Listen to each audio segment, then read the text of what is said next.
আসসালামু আলাইকুম। আজকে আমরা ক্লাস 8 এর আহ, গণিতের কিছু এমসিকিউ সলিউশন করব 8 ইংলিশ ভার্সনের। তো এর আগের একটা ভিডিওতে আমরা 1 থেকে 19 পর্যন্ত সমাধান করছি। আজকে 20 নম্বর থেকে শুরু করব। এখন 20 নম্বর বলছে, if P plus Q is equal to 6 and p minus q is equal to 5, what is the value of 4pq? এখানে একটা 4pq, তাহলে 4pq এর সূত্র, এটা যদি সূত্র লিখি 4pq মানে 4ab যদি ধরি, এটা সূত্র হচ্ছে p plus Q whole square minus p minus Q whole square. এখানে ab যদি থাকে 4ab এর সূত্র a plus b whole square minus a minus b whole square. তাহলে p প্লাস কিউ এর মান হচ্ছে 6 স্কয়ার মাইনাস 5 স্কয়ার, তাহলে 6 36, 5 স্কয়ার করলে 25, তাহলে মাইনাস করলে হচ্ছে 11। এখানে সঠিক উত্তর হচ্ছে 11। তারপরে 21, what is the compound principal of 5,000 in 2 years at the rate 10% profit?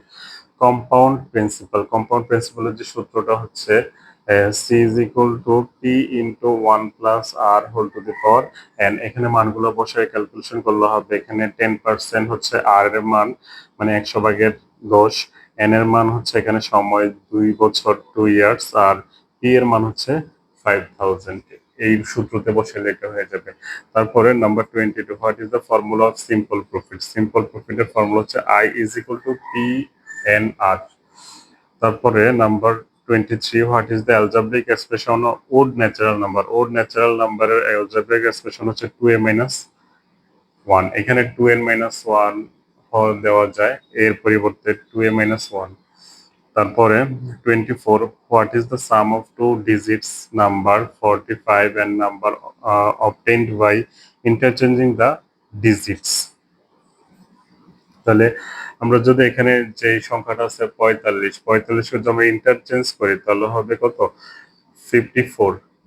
Interchange করলে 45 কে ইন্টারচেঞ্জ করলে 54, 54 আর 50 44 5 যোগ করলে হয় 99।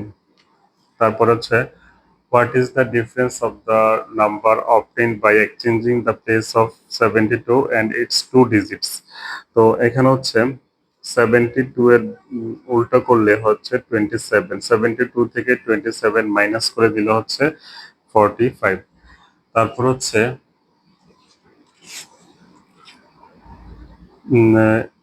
The purchasing price of a thing is called.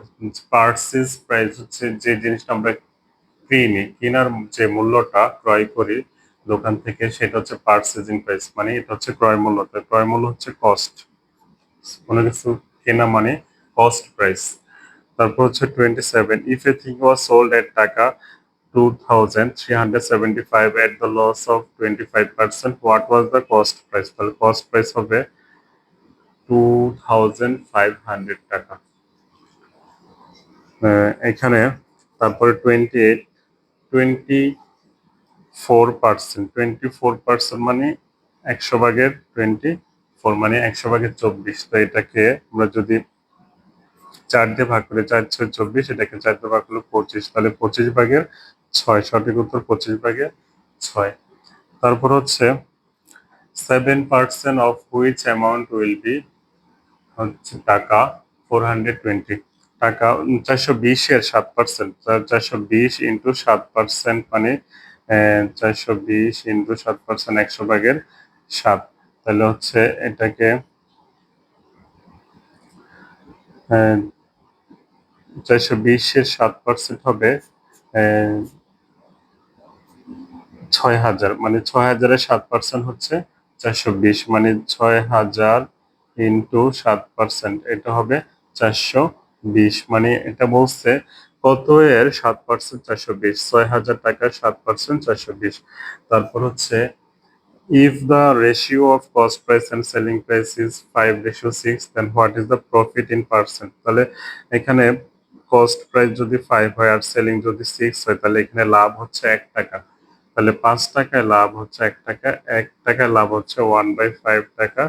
আর যেহেতু পার্সেন্ট 100 টাকা লাভ হচ্ছে 1 × 100/5, 5 × 20 = 100, তাহলে এখানে 20 5%। সঠিক হচ্ছে 25। তারপর হচ্ছে 31, কস্ট প্রাইস টাকা 1000 at the loss 12%, what will be the selling price. এটা আগের আগের এই অঙ্কটার আগের অঙ্কটা হচ্ছে ওইটার মতো। এর সঠিক উত্তর টাকা 880। ইন কেস অফ ইন্টারেস্টের ক্ষেত্রে কোনটা সঠিক? I is equal to P R N, এটা সঠিক। I is equal to A minus P, এটাও সঠিক। I is equal to C minus P, এটাও সঠিক। তাহলে তিনটাই সঠিক, 1 2 3। What is the profit of টাকা 500 in 3 years at the rate of 12 per annum? এটা হচ্ছে I is equal to P R N এর সূত্র ব্যবহার করে। P এর মান এখানে 5000, R এর মান 12% আর N এর মান 3। এটা বসিয়ে দিলে সঠিক উত্তর চলে আসবে টাকা 1800। How many years will be profit of টাকা 200 be টাকা 96 at the rate of 12% profit? মানে কত বছরের 200 টাকা এট দ্য রেট অফ মানে 96 টাকা 200 টাকার 12% লাভে কত বছর পর 96 টাকা লাভ হয় 200 টাকাতে 12% মুনাফা হারে?